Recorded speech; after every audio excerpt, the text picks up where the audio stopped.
अच्छा, लास्ट जो क्लास थी ना हमारी, उसके अंदर हमने कवर किया था इनपुट डिवाइसेस और हार्डवेयर को हमने देखा था।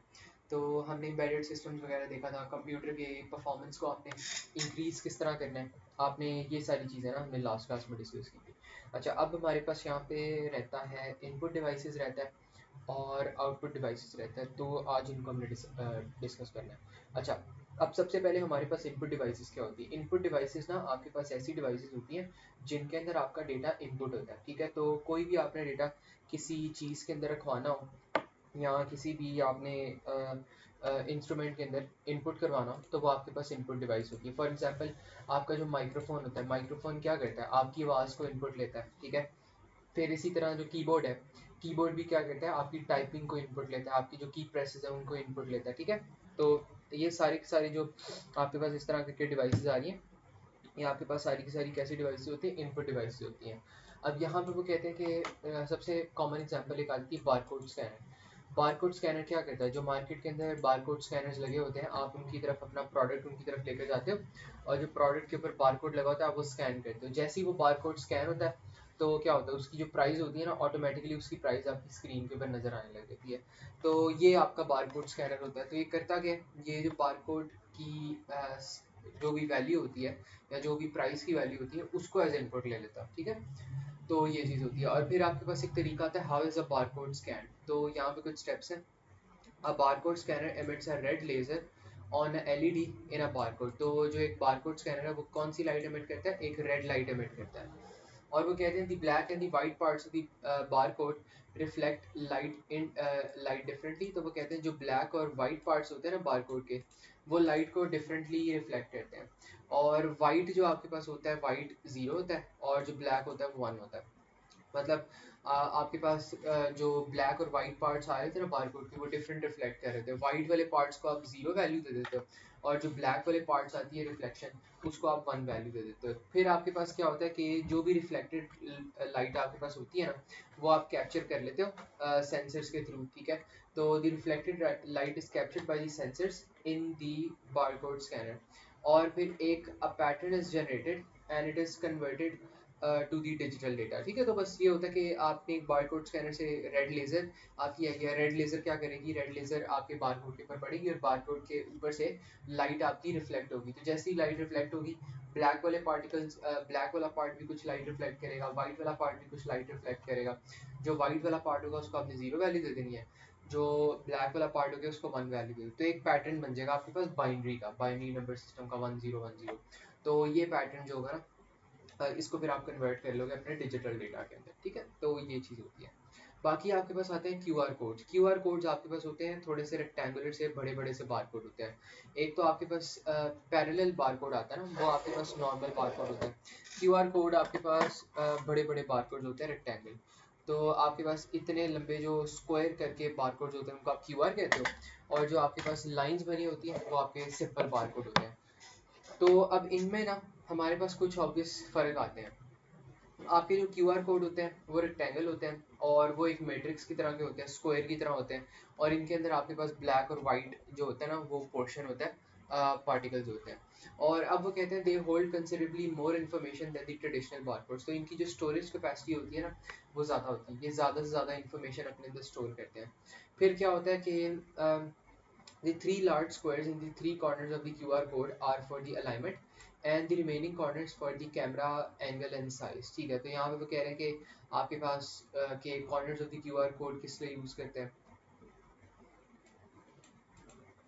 अच्छा, फिर इसके अलावा वो कहते हैं Q R codes are use for advertising products accessing websites. तो क्यू आर कोड्स किसके लिए यूज़ होते हैं, आपने अगर कोई एड्स एडवर्टाइज करने हो तो उसके लिए क्यू आर कोड्स यूज़ हो सकते हैं, ठीक है। हो सकता है आपकी प्रोडक्ट के बाहर एक क्यू आर कोड लिखा और वो कहते हैं, कि scan us to reveal our offers या scan us to reveal our menu.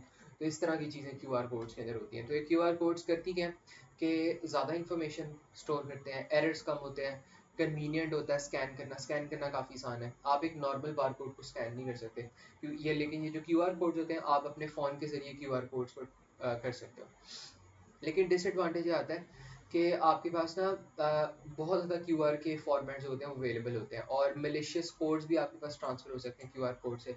For example अगर आपने किसी क्यूआर कोड को स्कैन किया वो ऑटोमेटिकली आपको एक अजीब सी वेबसाइट पे ले जाएगा जहाँ पे आपका जो डेटा है वो हार्म हो सकता है और डेटा आपका नुकसान में आ सकता है। तो ये चीज़ हो सकती है। बाकी इन्होंने यहाँ पे बताया कि आपने क्यूआर कोड को स्कैन किस तरह करना है। तो क्यूआर कोड को आप स्कैन किस तरह करते हो, या तो कोई एप्लीकेशन यूज़ कर लो, मोबाइल एप्लीकेशन, या आप क्या कर सकते हो, आप यहाँ पे बिल्ट इन जो आपके पास ऐप है ना, आप वो यहाँ पे यूज़ कर सकते हो। ठीक है, तो there are many ways you can calculate, और सबसे आसान जो तरीका है इसका वो ये होता है कि आप अपना कैमरा लेकर आओ क्यूआर कोड के पास, और जैसे क्यूआर कोड के पास अपना कैमरा लेकर आओगे तो वहाँ से जो क्यूआर कोड है ना वो एकदम से लिंक आपका ओपन कर देगा, और उस लिंक को आप फिर क्लिक कर देना तो आप वहाँ पे चले जाओगे। तो ये चीज़ होता है, बस आपने कैमरा को उसकी तरफ पॉइंट करना होता है। अच्छा, फिर इसके बाद आपके पास डिजिटल कैमरास आते हैं। कैमरास भी आपके पास इनपुट डिवाइस है, क्यों? बिकॉज ये मिलियंस ऑफ पिक्चर्स आपकी ले रहे होते हैं। ठीक है, तो इसमें से कोई सा भी 2 पॉइंट आप याद कर लेना। और इसके अलावा हमारे पास कीबोर्ड होता है। कीबोर्ड की हमने बात कर ली कि बड़ा एक कॉमन एंट्री आपके पास डिवाइस होता है और ये डेटा एंट्री के लिए यूज़ होता है। ठीक है, इसको आप यूएसबी कनेक्शन या ब्लूटूथ से आपने इसको कनेक्ट करते हो, और ये वर्चुअल भी हो सकता है लाइक अ टच स्क्रीन। ठीक है, तो it can even be virtual like a touch screen. अब वो यहाँ पे कहते हैं how a computer recognises a letter pressed on a keyboard. तो लेटर प्रेसेस कीबोर्ड में कैसे रिकॉग्नाइज होता है, होता पता क्या है कि आपके पास ये जो कीज़ है ना, कीज़ के नीचे एक सर्किट होता है। जैसे ही एक आप की प्रेस करते हो ना, तो आपके पास उसको पता लग जाता है कि एक आपके पास ना टच हुआ है, और सर्किट आपका कंप्लीट हो जाता है। एंड जैसे ही सर्किट कंप्लीट होता है तो जो माइक्रो प्रोसेसर होता है ना वो डिटरमिन करता है कि कहाँ पे आपकी की प्रेस हुई थी, किस साइड पे, किस लोकेशन पे हुई थी। अब फिर सीपीयू क्या करता है, सीपीयू फिर देखता है कि इंडेक्स अपनी फाइल देखता है, और वो देखता है कि कहाँ पे आपके पास ना कैरेक्टर की प्रेस हुई थी। तो ईच कैरेक्टर, हर जो कैरेक्टर होता है ना कीबोर्ड का, उसकी अपनी एक आस्की वैल्यू होती है, और आस्की वैल्यू की अपनी एक बाइनरी वैल्यू होती है। तो आप क्या करते हो, आपने जो भी कीवर्ड प्रेस किया ना, आप उस कीवर्ड पे जाते हो, उसकी आस्की वैल्यू निकालते हो और उसकी आस्की वैल्यू को आप बाइनरी में कन्वर्ट कर देते हो। तो ये चीज़ होती है, और जैसे ही वो बाइनरी में कन्वर्ट होती है, बाइनरी में कन्वर्ट करके और उसको आप डेसिमल में बना के फिर आप उसको स्क्रीन में ना अपलोड कर देते हो। ठीक है, तो जो सी भी आपने की प्रेस की है ना उसकी लोकेशन आइडेंटिफाई होती है, और फिर उसकी आस्की वैल्यू निकाली जाती है, और फिर उसकी आस्की वैल्यू जो होती है वो कन्वर्ट हो जाती है बाइनरी या डेसिमल में, और फिर स्क्रीन के ऊपर आउटपुट हो जाती है। ठीक है, तो ये प्रोसेस है, और इसका एक जो सवाल है वो आपका आया भी हुआ है, तो आपको ना पता होना चाहिए। बाकी इसके अलावा माइक्रोफोन्स होते हैं आपके पास। माइक्रोफोन्स भी इनपुट डिवाइस है। क्या करते हैं, आपकी आवाज़ को इनपुट ले रहे होते हैं। ठीक है, और हाँ ये करते हैं, आप जैसे ही आप साउंड को अपनी वाइब्रेट करती है या आप कुछ बोलते हो, तो माइक्रोफोन क्या करता है, माइक्रोफोन उस साउंड को पिकअप कर लेता है, और जैसे ही, और आपके पास क्या होता है, जो अंदर उसके कंपोनेंट्स होते हैं माइक्रोफोन के, वहाँ पे करंट लगता है, मैग्नेटिक फील्ड होती है आपके पास, और फोर्स होती है। फोर्स की वजह से जो माइक्रोफोन्स के डायफ्राम्स हैं वो वाइब्रेट करते हैं, और जैसे ही वाइब्रेट करते हैं ना तो एक साउंड प्रोड्यूस होती है। तो ये चीज़ है। फिर इसके बाद ऑप्टिकल माउस आपके पास आ जाता है। माउस जो कीबोर्ड माउस होता है उससे आप क्या करते हैं, आप क्लिक्स करते हैं। मैं भी इवन माउस यूज़ कर रहा हूँ। ठीक है, देखो ये सारी चीज़ें, ये इस पार्ट को सिलेक्ट करना, क्लिक करना, ये सारी चीज़ें इनपुट हैं। फिर 2D स्कैनर होता है। 2D स्कैनर क्या करता है, किसी भी 2D चीज़ को स्कैन करता है। लाइक आपके पास कोई पेपर डॉक्यूमेंट हो गया, कोई आपके पास कोई भी पेपर डॉक्यूमेंट हो गया, कोई भी आपके पास 2D चीज़ होगी, तो उसको स्कैन करना, उसको देखना कि उसके अंदर कैसे वो बना हुआ है, तो दैट्स 2D स्कैनर। ठीक है, आपका जो इवन क्या कहते हैं प्रिंटर्स होते हैं वो भी क्या करते हैं, वो स्कैन करते हैं आपकी डॉक्यूमेंट्स को, तो स्कैन करने के बाद वो उनको प्रिंट करते हैं। ठीक है, तो ये चीज़ होता है। फिर इसके बाद 3D स्कैनर्स आते हैं। 3D स्कैनर्स क्या करते हैं, 3D स्कैनर ना 3D ऑब्जेक्ट्स को स्कैन करते हैं in X Y and Z direction, because ये 3D ऑब्जेक्ट्स के लिए यूजफुल होते हैं। ठीक है, 3D ऑब्जेक्ट मतलब जो आपके एक्चुअल ऑब्जेक्ट्स है ना, तो ये उनके लिए आप यहाँ पे यूज़ करते हो। तो ये प्रॉपर ऑब्जेक्ट की हर डायमेंशन को स्कैन करता है, और उसको स्कैन करके ना एक डिजिटल इमेज प्रोड्यूस कर देता है जो कि 3D इमेज को रिप्रेजेंट करेगी। ठीक है, तो एक डिजिटल इमेज प्रोड्यूस करता है जो कि 3D की तरह की होती है। तो ये एक 3D स्कैनर का काम है। फिर टच स्क्रीन आ जाती है। टच स्क्रीन की 3 टाइप्स होती हैं। आपके जो मोबाइल फ़ोन में कॉमन कॉमन टच स्क्रीन है ना वो 3 होती है, कैपेसिटिव, इंफ्रारेड और रेजिस्टिव। अब इनमें सारे पॉइंट्स आपको पता होने चाहिए। ठीक है, सबसे पहला पॉइंट ये है कि जो कैपेसिटिव होता है, it compose of a layer of the protective layer, a transport conductive layer and a glass substrate. तो इसके अंदर ना दो लेयर्स होती हैं, एक प्रोटेक्टिव लेयर होती है और एक इसके अंदर ना ट्रांसपेरेंट इलेक्ट्रोड या एक कंडक्टिव लेयर होती है। तो प्रोटेक्टिव लेयर कंडक्टिव लेयर होती है, और जैसे ही आप टच करते हो ना तो ये लेयर्स कंप्लीट होती हैं और जो आपका करंट है वो फ्लो करता है, और फिर करंट आपको बताता है कि किस कोऑर्डिनेट पे ना आपके पास टच हुआ था। और इंफ्रारेड है, इंफ्रारेड में क्या होता है, इंफ्रारेड जो आपके टच स्क्रीन होती हैं, मोबाइल स्क्रीन होती हैं, उनके ऊपर ना इंफ्रारेड रेज फिर रही होती है जो कि हमें नज़र नहीं आ रही होती। और जैसे ही हम स्क्रीन को क्लिक करते हैं ना तो ये इंफ्रारेड रेज जो होती हैं ब्रेक हो जाती हैं, और जैसे ही ये इंफ्रारेड रेज ब्रेक होती हैं तो हमें पता लग जाता है कि किस कोऑर्डिनेट पे हमारी टच हुई थी। फिर रेजिस्टिव के अंदर मल्टीपल लेयर्स होते हैं और जो कि इलेक्ट्रिक करंट्स ट्रांसफर करते हैं। जब आपकी टॉप लेयर बॉटम लेयर के साथ टकराती है ना तो एक सर्किट कंप्लीट होता है और वोल्टेज प्रोड्यूस होता है, और फिर माइक्रो प्रोसेसर जो आपका होता है वो पिन पॉइंट करता है कि कहाँ पे आपका टच हुआ था। बाकी इनके कुछ एडवांटेजेस डिसएडवांटेजेस ये देख लेना। कैपेसिटिव में बेटर इमेज क्वालिटी होती है, फास्टर रिस्पॉन्स टाइम होता है, वेरी ड्यूरेबल होता है, मल्टी टच हो सकता है, गुड विजिबिलिटी हो सकती है। लेकिन डिसएडवांटेज ये है कि surface capacitive screen work only with the bare fingers, खाली बेयर फिंगर्स और स्टाइलिस के साथ काम होता है। ग्लव्स अगर पहने हैं तो ये नहीं चलेगा, ठीक है। फिर ये होता है screen will break upon impact, screen इसकी थोड़ी सी हल्की क्वालिटी की होती है। और इंफ्रारेड में क्या होता है, मल्टी टच फीचर अवेलेबल होता है, विजिबिलिटी काफ़ी अच्छी होती है, ड्यूरेबिलिटी काफ़ी अच्छी होती है, और कैलिब्रेशन करने की ज़रूरत नहीं होती, फास्टर रिस्पॉन्स टाइम होता है। लेकिन डिसएडवांटेज इसका ये है कि जो स्क्रीन होती है ना, स्क्रीन काफ़ी ज़्यादा सेंसिटिव होती है, फिर एक्सीडेंटल एक्टिवेशन भी हो सकती है, लाइट से बहुत सेंसिटिव होता है बिकॉज ये ऑलरेडी इंफ्रारेड है, तो जब इसके ऊपर लाइट लगेगी तो ये बड़ा ख़राब होती है स्क्रीन। तो ये होता है, और स्क्रीन काफ़ी एक्सपेंसिव भी होती है। रेजिस्टिव की बात करें तो डस्ट और वाटर में गुड रेजिस्टेंस होता है। आप इसके ऊपर बेयर फिंगर्स भी यूज़ कर सकते हो, ग्लव्स भी यूज़ कर सकते हो, स्टाइलिस भी यूज़ कर सकते हो, चीप होता है, और स्क्रीन इसकी काफ़ी अच्छी क्वालिटी की होती है, ड्यूरेबल होती है, मैन्युफैक्चर करना आसान होता है। लेकिन इसकी विजिबिलिटी बहुत पुअर होती है स्ट्रॉन्ग सनलाइट में, और स्क्रैचेस पड़ सकते हैं, लो क्वालिटी हो सकता है, मल्टी टच नहीं होती, और टच सेंसिटिविटी जो है ना वो बहुत कम होती है, ठीक है। तो ये चीज़ है। तो ये सारी आपके पास ना इनपुट डिवाइसेस थी, इसमें अगर किसी को मसला है तो पूछ लो, ठीक है। Yes, sir. अच्छा Yes, sir.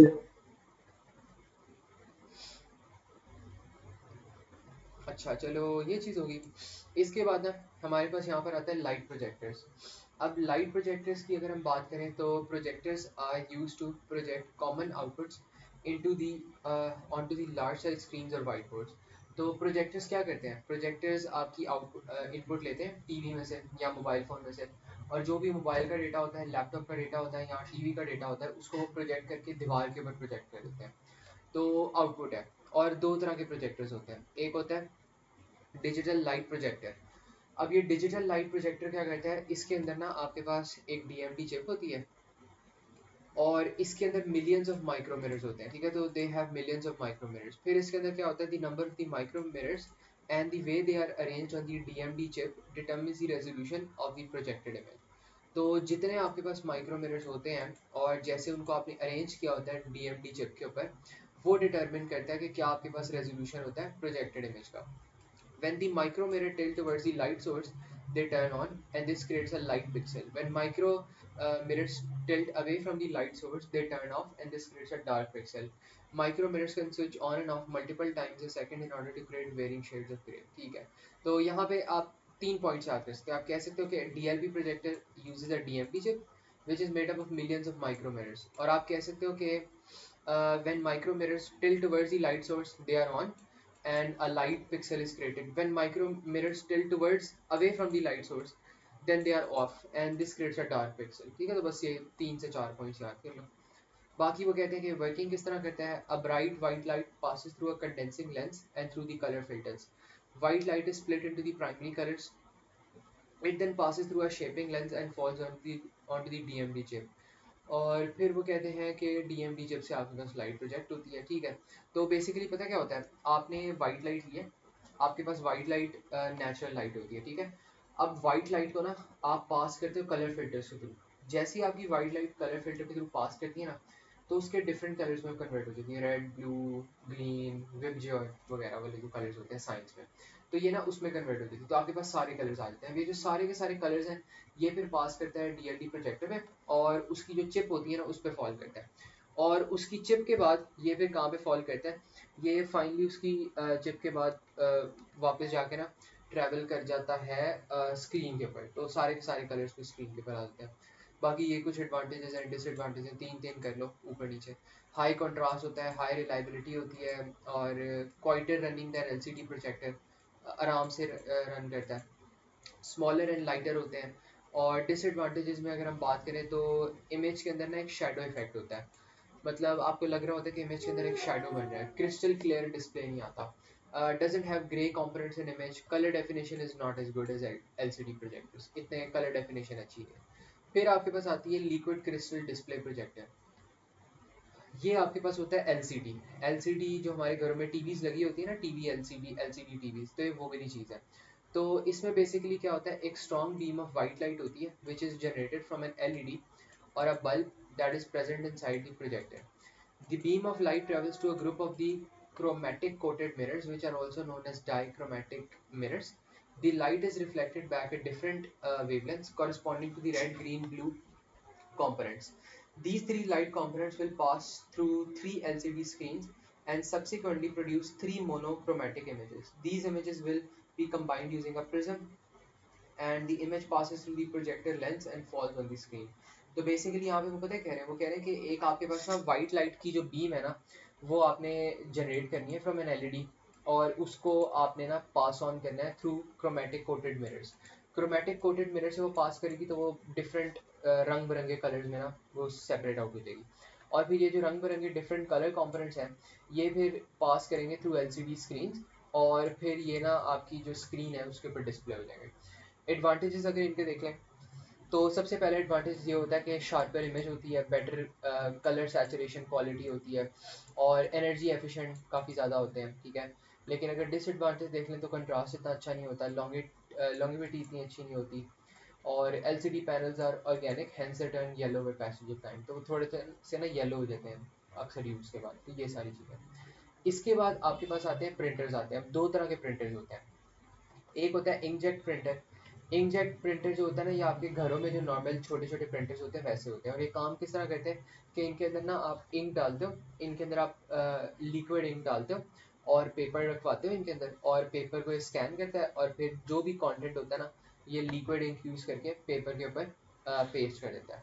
और इसका ये वाला जो पूरा का पूरा मेथड है आपको आना चाहिए, बिकॉज ये पूरा का पूरा मेथड एग्जामिनर ने पूछा हुआ है। तो सबसे पहले क्या होता है, document that needs to be printed is sent to the printer driver. तो जो भी आपने डॉक्यूमेंट अपनी प्रिंट करनी है ना उसको आपने भेजना है प्रिंटर ड्राइवर में। Printer driver make sure that the data is in a format that is understandable for the printer device. तो आपका जो प्रिंटर ड्राइवर है ना वो मेक श्योर करता है कि जो आपका डेटा है ना वो इस फॉर्मेट में है that is understandable for the printer device. तो वो कहता है कि इस फॉर्मेट में होना चाहिए आपका डेटा जो कि आपका जो प्रिंटर डिवाइस है ना वो अंडरस्टैंड कर ले। A check is made by the driver to see the printer status. Data from the document is sent to the printer, which is stored on the printer buffer, a temporary memory location. A sheet of paper is added, मतलब आपने एक extra sheet of paper भी add किया, obviously बात है आपने print करवाना है, तो प्रिंट आपका कहाँ पर होता है, एक एक्स्ट्रा पेपर पे आपकी कॉपी बनेगी ना प्रिंटिंग की। तो वहाँ पे जो प्रिंटर वाले लोग होते हैं या जो प्रिंटर वाली शॉप होती है वो प्रिंटर के अंदर पेपर फीड कर रहे होते हैं, एम्प्टी पेपर फीड कर रहे हैं, बिकॉज आप जब अपनी कॉपी पेस्ट करके इंक से प्रिंट हासिल करोगे तो आपने पेस्ट एक एम्प्टी पेपर पे करना है, ठीक है। तो ये चीज़ होगी। तो आपके पास प्रिंटर हेड जो होता है वो साइड बाय साइड मूव करता है पेपर पे और सारा टेक्स्ट और इमेज प्रोड्यूस कर देता है, ठीक है। और अगर ज़्यादा पेजेस हैं तो आपका यही वाला प्रोसेस जो है ना वो बार बार कंटिन्यू करता रहेगा, बस दैट्स इट। बाकी इसके बाद आपके पास आते हैं लेज़र प्रिंटर। लेज़र प्रिंटर होते हैं बड़ी बड़ी मशीनें होती हैं जो कि दुकानों में होती हैं। सर तो बताओ। सर बताओ क्या हुआ। पीछे से तो मुझे कुछ पूछना है। हाँ हाँ जी, हाँ जी, बता दो। और जो वो लेजर प्रोजेक्टर था वो क्रिस्टल प्रोजेक्टर और लेजर प्रोजेक्टर वो क्या है चांस जैसे वो आस्ते ज्ञान पहले पढ़ा था मैं आई थिंक वो डिफरेंसेस उन्होंने वो नहीं बोला था आई थिंक। क्या मतलब तो उन्होंने कहा था सिलेबस में नहीं है, अच्छा। नहीं स्लीपर में देखा नहीं था तो ये क्या आएगा ये लेजर और हाँ हाँ क्रिस्टल प्रोजेक्टर? हाँ हाँ, ये आपके पास आ सकता है। आपके पास ये डिजिटल प्रोजेक्टर भी आ सकता है और आपके पास एलसीडी भी आ सकती है। इतनी ज़्यादा डिटेल नहीं पूछता, लेकिन थोड़े थोड़े पॉइंट्स वो आपसे पूछ सकता है, ठीक है। लाइक 2-3 पॉइंट्स आपको पता होने चाहिए, 2 पॉइंट्स एटलीस्ट कर लो, I think you should be good to go, ठीक है। ठीक है। तो ये कर लो। तो इतना एक्सटेंसिवली ये बस जो टॉपिक है ना, डीएलपी वाला, डिजिटल लाइट प्रोजेक्टर, ये मतलब इतना पूछा नहीं जाता, लेकिन स्टिल ऐसे मोमेंट्स हैं पास्ट पेपर्स के अंदर जहाँ पे उसने पूछा हुआ है, तो बेटर टू बी प्रिपेयर्ड। तो 2 पॉइंट्स एटलीस्ट कर लो। अच्छा चलो, बाकी जो आपका एलसीडी है, एलसीडी तो वो बहुत पूछता है। एलसीडी के बारे में तो आपको अच्छे खासे एडवांटेजेस डिसएडवांटेजेस सारी चीज़ें पता होनी चाहिए, ठीक है। ठीक है। अच्छा, इसके बाद हमारे पास आ जाता है लेज़र प्रिंटर आता है। अब लेज़र प्रिंटर जो आपके पास होता है ना, वो यूज़ करता है ड्राई पाउडर। तो ड्राई इंक या ड्राई पाउडर यूज़ करता है और ये इलेक्ट्रिसिटी यूज़ करता है। तो इसमें क्या होता है कि आपके पास ना डॉक्यूमेंट, जिस डॉक्यूमेंट को आपने प्रिंट करवाना होता है, उसको आप प्रिंटर ड्राइवर में भेजते हो, और फिर प्रिंटर ड्राइवर इंश्योर करता है कि जो भी आपकी डॉक्यूमेंट है ना, वो एक बेहतर फॉर्मेट में है, वो एक ऐसे फॉर्मेट में है जो कि अंडरस्टैंड कर ले प्रिंटर आराम से, ठीक है। फिर आपके पास ना a check is made by the driver to see the printer status, ठीक है। तो एक आपके पास ना चेक होता है ड्राइवर का, ताकि वो देख सके कि आपके पास प्रिंटर का स्टेटस क्या जा रहा है, ठीक है। तो प्रिंटर का स्टेटस देखने के लिए हम यहाँ पे एक चेक बनाते हैं। और फिर हमारे पास क्या होता है, data from the document is sent to the printer where it is stored in the printer buffer. तो जो भी आपका डेटा होता है ना फ्रॉम द डॉक्यूमेंट, वो आप प्रिंटर में भेजते हो, जहाँ पे वो स्टोर हो जाता है एक प्रिंटर बफर के अंदर, ठीक है। फिर आपका जो प्रिंटिंग ड्रम होता है वो पॉजिटिवली चार्ज होता है, और जैसे ही वो रोटेट करता है ना, एक लेज़र बीम उसको स्कैन करती है, और उसके पॉजिटिव एरियाज पे ना एक नेगेटिवली चार्ज्ड इंक वो अटैच कर दी जाती है। तो आपके पास क्या हो जाता है, वो एक इंक आपके पास ना पेपर के ऊपर प्रोड्यूस होती है। तो जैसे इंक प्रोड्यूस हो गया है, आपने अब क्या करना है, पेपर को आपने फ्यूज़ करना है, पेपर को आपने हीट करना है, और जैसे ही आप पेपर को हीट करोगे, तो आपके पास ना वो फिर हो जाएगा, क्या कहते हैं, पेपर आपका कंप्लीटली बन जाएगा। आपने कभी देखा नहीं है, कभी अगर शॉप पे आप गए हो, तो वहाँ पे जैसे आपने एक प्रिंट आपको मिला होगा, तो आपने नोटिस किया होगा पेपर थोड़े गर्म होते हैं। पेपर गर्म गर्म पता है क्यों होते हैं? गर्म इसलिए होते हैं बिकॉज जब आप प्रिंटिंग करवाते हो उसको, इंक जब आप उसके अंदर करवाते हो, तो आप ना उसको एक फ्यूज़र के थ्रू पास करते हो। फ्यूज़र क्या करता है, फ्यूज़र इंक को ना परमानेंटली उसके ऊपर अटैच कर देता है, परमानेंटली इंक को फिक्स कर देता है फ्यूज़र, आपकी जो भी पेपर होता है उसके ऊपर। तो ये चीज़ होती है। और ये ज़्यादा तब यूज़ होता है जब आपने बहुत ज़्यादा वॉल्यूम्स में प्रिंटिंग करनी हो, ज़्यादा ज़्यादा प्रिंट्स निकालने हो। लेकिन मसला ये होता है, लार्जर फुटप्रिंट होता है, आपको इन्वायरमेंट को ज़्यादा नुकसान होता है, टाइम बहुत लगता है, टोनर कार्टेजेस बहुत एक्सपेंसिव होती हैं, ठीक है। ये चीज़ है। फिर इसके बाद आपके पास आ जाते हैं 3D प्रिंटर्स आ जाते हैं। 3D प्रिंटर्स की अगर हम बात करें, तो ये क्या करते हैं, सॉलिड ऑब्जेक्ट्स बनाते हैं। 3D प्रिंटर आपके पास माइक्रोवेव जितने छोटे भी हो सकते हैं, और आपके पास एक कमरे जितने बड़े भी हो सकते हैं। तो अगर कमरे जितने बड़े 3D प्रिंटर्स हैं, तो आप बड़ी चीज़ें प्रोड्यूस कर सकते हो। अगर एक माइक्रोवेव जितना छोटा सा प्रिंटर है, तो आप छोटी छोटी चीज़ें प्रिंट कर सकते हो, ठीक है। तो ये लेयर बाय लेयर चीज़ों को बिल्ड करता है। ये मेटल यूज़ कर सकता है, वुड यूज़ कर सकता है, और इस तरह के मटेरियल यूज़ करके ना लेयर बाय लेयर एक एक्चुअल 3D ऑब्जेक्ट्स ये बनाता है।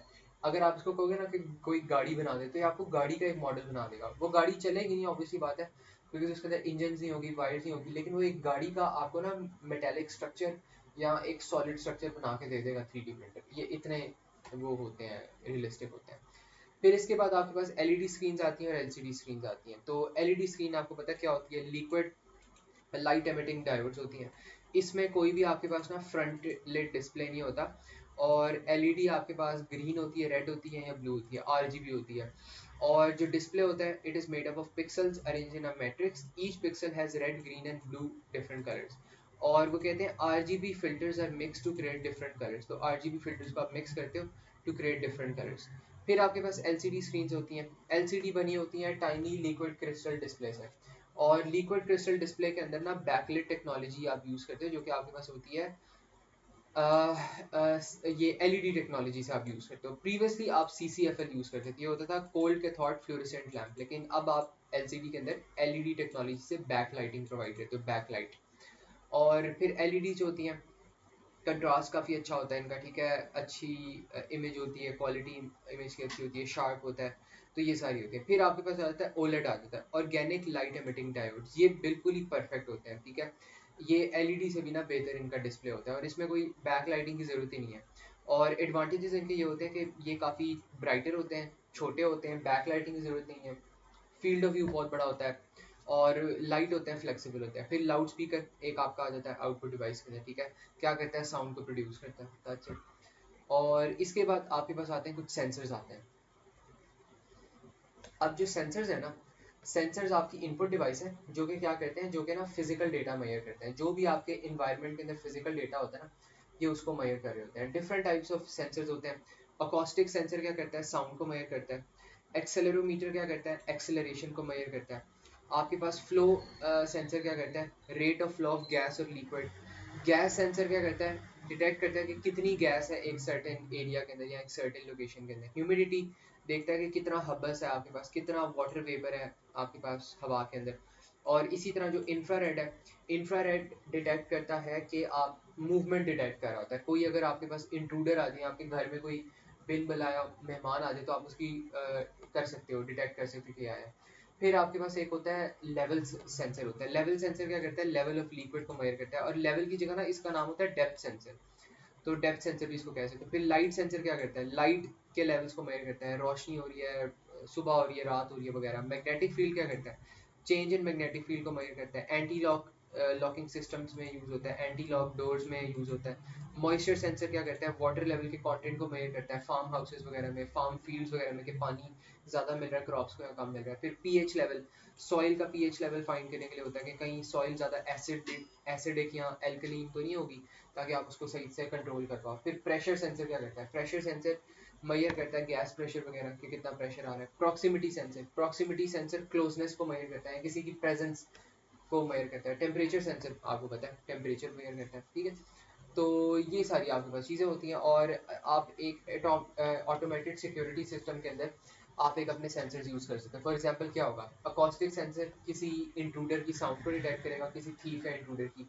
इसी तरह आपका जो प्रेशर सेंसर है और जो वेट सेंसर, इंफ्रारेड सेंसर है, वो उसकी मूवमेंट या उसके वेट को मेजर कर सकता है। प्रॉक्सिमिटी सेंसर उसकी क्लोजनेस को मेजर कर सकता है। तो जैसे ही सारी वो वैल्यूज रीड करेगा, वो फिर क्या करेगा, वो इस सारे डेटा को माइक्रो प्रोसेसर में भेजेगा। माइक्रो प्रोसेसर उसको कन्वर्ट करेगा डिजिटल फॉर्मेट में, क्या यूज़ करके, analogue to digital converter. Because जो आपके पास फिजिकल डेटा होता है, जो आप इन्वायरमेंट से कलेक्ट करते हो, वो आपका एनालॉग डेटा होता है, उसको आपने डिजिटल में कन्वर्ट करना होता है ताकि कंप्यूटर अंडरस्टैंड कर ले। तो आप एडीसी कन्वर्टर यूज़ करोगे, एनालॉग टू डिजिटल। फिर आप क्या करोगे, माइक्रो प्रोसेसर जो है वो इन वैल्यूज़ को कंपेयर करवाएगा अपनी प्री बिल्ट वैल्यूज़ के साथ, नॉर्मल वैल्यूज़ के साथ। तो अगर तो आपका जो कंपैरिजन है वो अब नॉर्मल आ रहा है, देन वो एक सिग्नल भेजेगा, और एक्चुएटर क्या करेगा, एक अलार्म साउंड कर देगा। वरना अगर आपके पास सारी चीज़ें नॉर्मल है, तो आपके पास कुछ भी नहीं होगा, and your house would remain काम, ठीक है, कोई भी आपके पास में चीज़ नहीं होगी। ठीक है, तो ये चीज़ थी, यहाँ तक देख लो। और मुझे बताओ इसमें किसी को कोई इशू हो या कोई